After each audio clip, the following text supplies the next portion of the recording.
Muy bien, estamos en el segundo tema, la segunda parte de la serie, ¿cómo ve Dios estos tiempos? Estamos contentos porque estamos viendo que Dios, en primer lugar, al pueblo, en Éxodo capítulo 6, estamos en la Biblia, entendemos que Él, antes de dar su opinión, antes de hablar, se presenta. Ese fue el primer tema que vimos en estos videos de esta serie, de cómo ve Dios estos tiempos. Ahora, no solamente Dios se presenta como Jehová, como Yahvé, que sin ningún problema es mucho más que una pandemia, es mucho más que un problema, es mucho más que una dificultad. Ahora, en segundo lugar, lo que Dios va a hacer es un planteamiento de 7 promesas. Moisés estaba diciendo, el pueblo va a querer saber si realmente eres tú Dios. Aquellos que no te conocen quieren respuesta de si eres tú. Y él lo que va a hacer, en primer lugar, se presenta, y en segundo lugar, lo que hace es plantear 7 promesas. Eso lo vamos a encontrar en Éxodo capítulo 6, versículos del 6, 7, 8 y 9. Y quiero animarlos ahí, porque quizás cuando vamos a la palabra de Dios, Dios está hablando, y dice ahí la palabra en versículo 6. Por tanto dirás a los hijos de Israel, yo soy Jehová, yo os sacaré de debajo de las tareas pesadas de Egipto, y os libraré de tu servidumbre, y os redimiré con brazo extendido y con juicio grande. Versículo 7, y os tomaré por mi pueblo, y seré vuestro Dios, y vosotros sabréis que yo soy Jehová, vuestro Dios, que os sacó de debajo de las tareas pesadas de Egipto. Versículo 8, y hasta ahí vamos a leer. Y os meteré en la tierra por la cual alcé mi mano, jurando que la daría a Abraham, a Isaac y a Jacob, y yo os la daré por heredad, yo Jehová. Es algo interesante, ¿sabes? Porque llega un momento donde Dios va a desplegar 7 promesas. Ahora, ¿cómo estás viviendo? Tienes respuesta de Dios, pero ¿cómo estás viviendo? ¿Vives como los grandes hombres de Dios bajo promesas? Llega en primer lugar, vamos a estudiar lo que hablaba acá. En primer lugar, Dios le da la primera promesa. Dice, sacaré del trabajo forzoso. Qué interesante esta parte, porque toma consecuencia que nuestra carne es débil y realmente nosotros estamos subyugados. Estamos con una carne viviendo el rigor del pecado. El momento que el hombre realmente determinó ir en contra de Dios, Dios empezó a ver una fricción en nuestra carne. Pero llegó unos capítulos antes, yo voy a ir ahí al Éxodo capítulo 2, versículo 23, una palabra interesante, porque dice así, aconteció que después de muchos días murió el rey de Egipto, y los hijos de Israel gemían a causa de la servidumbre. Y clamaron, y subió a Dios el clamor de ellos con motivo de su servidumbre. Y oyó Dios el gemido de ellos, y se acordó de su pacto con Abraham, Isaac y Jacob. Versículo 25 dice, y miró Dios a los hijos de Israel, y los reconoció Dios. Primer promesa, dice acá, sacaré del trabajo forzoso. Ahora, Dios ha escuchado a un pueblo, a una nación, a un mundo que está subyugado en el pecado. Líderes, gobiernos se enseñorean de los pueblos. Hay injusticia, masacre. Hay debilidad realmente para tomar convicción. Familias que se están desintegrando. Personas que están diciendo, Dios interviene. Y Dios le promete al pueblo y dice, sacaré del trabajo forzoso. Me llama la atención mucho la última parte, porque dice el versículo 25 del capítulo 2 de Éxodo, y lo reconoció Dios. ¿Por qué Dios no lo reconocería en momentos antiguos o en momentos pasados? Porque evidentemente el pueblo de Dios se había enredado en el pecado, estaba cómodo, se había estacionado en un ambiente y en una parte que no era para ellos. Ahora, quiero animarte con esto en este primer punto de esta primera promesa. Dios promete sacarnos del trabajo forzoso, de ese hostigamiento subyugado bajo el pecado. ¿Te has acomodado al pecado? ¿Estás realmente viviendo tan cómodo y placentero que tu congoja es de lo que has dejado de hacer y no realmente de lo que debería hacer, de lo que Dios planeó? Piensa esto. Segunda promesa acá dice, no solamente sacaré del trabajo forzoso, sino libraré de la servidumbre. Recordemos que mentalmente, físicamente, emocionalmente, estamos expuestos a una servidumbre de injusticia, de pecado. Realmente vivimos. Y Pablo decía, ese mal que deseo que no voy a hacer, lo termino haciendo. Porque realmente el ser humano está en una maldición, en una condenación por su pecado. Y Dios promete, llegará un día donde libraré de la servidumbre. Nos quitará de la tiranía del servicio al pecado. Mira, yo saqué una frase que te la quiero compartir. Las cadenas de la esclavitud atan la mano, pero no la mente. Dios cuando viene liberta nuestra mente. Nuestra mente que rige nuestro corazón y nuestro corazón mueve nuestra voluntad. ¿Qué quiere Dios realmente? Que seamos libres y libres de en serio, en verdad, con su palabra, quitando las barreras y el yugo de la esclavitud del pecado. Dios estaba motivando al pueblo a entender las promesas que Él da. La promesa de sacarnos del trabajo forzoso, la promesa de librarnos de la servidumbre. Tercer lugar, redimiré con brazo extendido. Dios estaba diciendo, va a moverse mi mano y sabrán que soy Dios. Va a moverse mi mano y voy a obrar. Estaba hablando del plan de redención. Isaías capítulo 53, versículo 1, dice, ¿quién ha creído a nuestro anuncio? ¿A quién se iba a extender el brazo de Dios? Aquellos que creían al anuncio de Dios, aquellos que creían en medio de tanta dificultad, la palabra de Dios.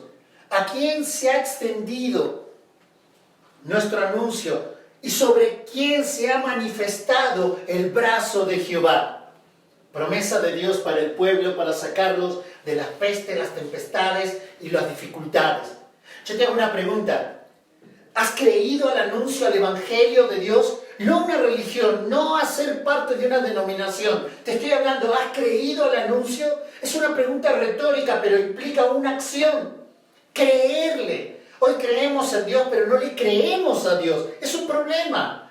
Pero dice acá Isaías, y sobre quién se ha extendido, ¿sí? Se ha manifestado el brazo de Jehová. Se ha manifestado en la expiación.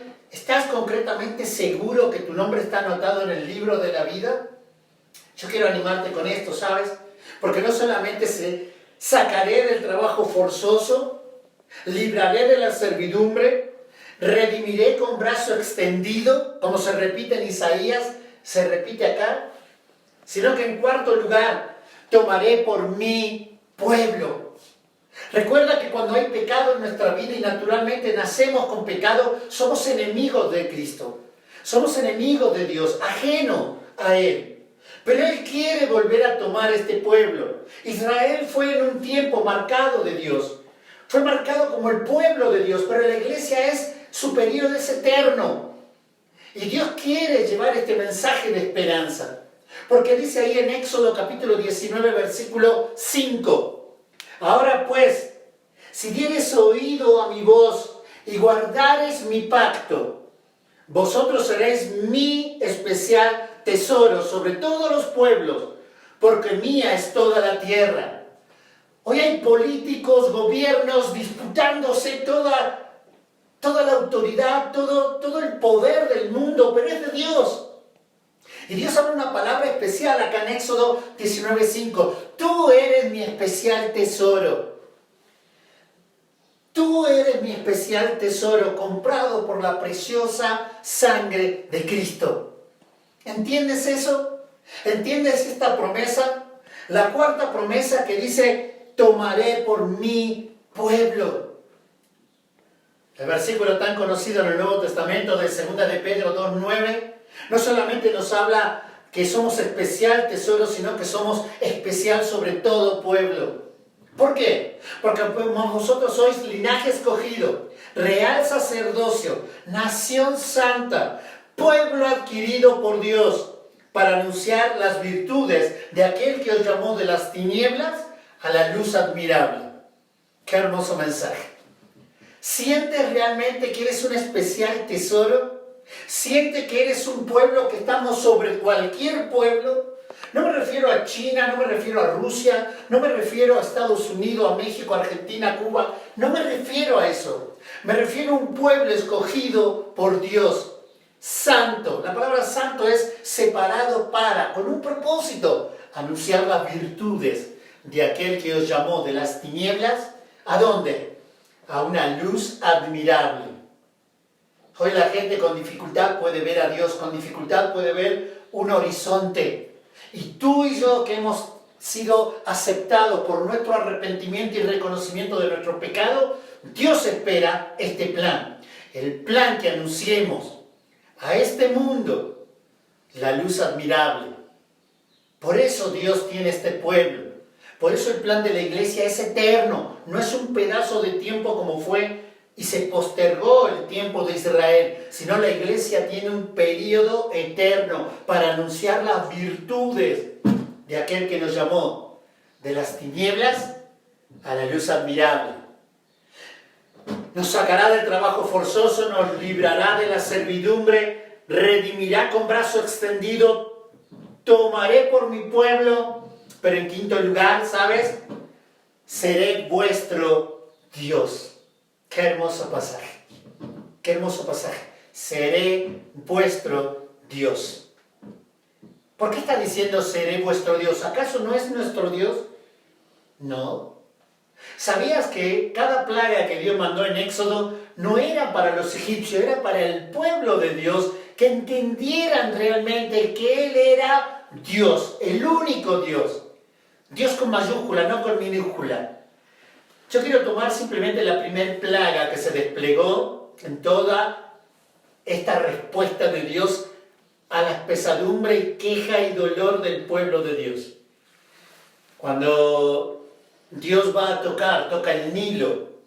El Nilo implicaba bienestar, implicaba sustento, implicaban carreteras de comercios, trueques, que ellos se podían desplazar como egipcios. ¿Por qué Dios le toca ahí? El Nilo tenía dos dioses sobrenaturales que los egipcios lo adoraban. El primero es Yum, es J-N-U-M, Yum. ¿Sabes? El gran dios, que generalmente era representado como un varón con cabeza de carnero, era considerado el dador y guardián del río Nilo. Se habían ensañado tanto en venerar aquella parte de la creación, se habían olvidado del Creador. El segundo Dios se llama Hapi, H-A-P-I, Hapi. Y sabes, ese Dios es el espíritu del Nilo. Era responsable de las crecidas del río que traían consigo miles de toneladas de productividad, fertilidad, para abonar el sueño año tras año. No te quepa la duda que Dios va a emitir juicio sobre aquellos dioses que hoy reinan en nuestra vida y que desplazan al Creador de una sociedad que está enfocada en la creación y no en el Creador. Por eso Dios le da una promesa: seréis vuestro Dios. Cuando habla de dioses en la Biblia, dioses es la palabra que suple una necesidad. Te hago una pregunta: ¿tu trabajo suple tu necesidad? ¿Tu familia suple tu necesidad? ¿De qué te estás endiosando? ¿Tu nivel socioeconómico suple tu necesidad? ¿Tu crédito de ser profesionista suple tu necesidad? ¿O es Dios el que suple tu necesidad? No me malentiendan, no está mal todo lo que he mencionado, pero en su lugar correcto. Dios quiere que sea nuestro Dios, el único Dios. Sexto lugar, Dios da la promesa de meteré en la tierra que alcé mi mano. Quiero que entiendas algo. El sexto lugar nos está hablando que Dios va a hacer una maravilla. Yo me puse a buscar paralelismo en la Biblia de historias parecidas. Y Dios habla de que en un momento, en Ezequiel capítulo 47, del 1 al 12, o lo podemos ver en Zacarías 14, 8 y 9. Lo voy a leer. Zacarías 14, 8 y 9 dice, acontecerá también en aquel día que saldrán de Jerusalén aguas vivas, la mitad de ellas hacia el mar oriental y la otra mitad hacia el mar occidental, en verano y en invierno. Y Jehová será rey sobre toda la tierra. En aquel día Jehová será uno y uno su nombre. ¿Sabes de qué me refiero? Una historia paralela o una historia similar del obrar de Dios cuando dice, meteré en la tierra que alcé mi mano. Dios un día obró sobre Sodoma y Gomorra. Y hoy se pueden ver los montes llenos de lava y sal. Y parte de Sodoma y Gomorra por debajo del mar muerto, una partecita, en ese llano. Pero dice que un día Dios va a reivindicar, va a vivificar aquello que su mano un día se puso con justicia, sobre el pecado. Me lleva el cuadro de nuestra vida. Muchos llegamos a Dios con vidas desordenadas, vidas con tremendo vacío, con tremenda impiedad. Pero cuando tú confías en Dios y entregas tu vida, tu matrimonio, tu familia, tu futuro, Dios puede hacer algo tremendamente hermoso, como lo promete acá. Por último, número 7, hablamos de sacaré del trabajo forzoso, liberaré de la servidumbre, redimiré con brazo extendido, tomaré por mi pueblo, seré vuestro Dios, meteré en la tierra en la que alcé mi mano. Pero por último lugar, número 7, daré la tierra por heredad. ¿De qué tierra es que estaba hablando a los egipcios? La tierra de Canaán, donde fluye leche y miel. La tierra prometida físicamente, donde ellos iban a encontrar en su tierra, en la que Dios preparó para ellos. Quiero decirte algo, Dios te ha dado vida y vida en abundancia. Ellos tenían que entender algo, Canaán implicaba derrota en algún momento. ¿Te acuerdas, Jueces capítulo 7, el pecado de Acán? Tú puedes estar en Dios, tú puedes estar en Cristo, pero cuando hay pecado en tu vida, tú mismo vas sembrando las consecuencias. Eres dueño de las decisiones, responsable de las consecuencias. Canaán también implicaba victoria. ¿Te acuerdas Jericó? Una historia tremenda, sobrenatural. Dios te puede dar en una tierra que Él quiere que tengas vida y abundancia de victoria con Él, en Él y para Él. Pero también en la tercera ilustración, Dios también da triunfos y realmente posesiones. ¿Te acuerdas cuando Caleb, él soñaba con la promesa de que Dios le había dado ese monte donde aunque hubieran gigantes, él con 80 años tomaba vigor y decía, Señor, con tu mano voy a conquistar ese monte y no habrá gigante que me frene? ¿Qué gigante tienes hoy que Dios tiene que ayudarte a vencer? ¿El miedo? ¿El porvenir? ¿Enfermedad? ¿Dudas de Dios? Dios no solamente despliega la respuesta, en primer lugar, que conozcan quién es el Yahvé, el Dios que era, es, será el Todopoderoso. Nombre único, sublime. Pero en segundo lugar, ¿sabes? Un planteamiento de las promesas de Dios. ¿Vive bajo las promesas de Dios?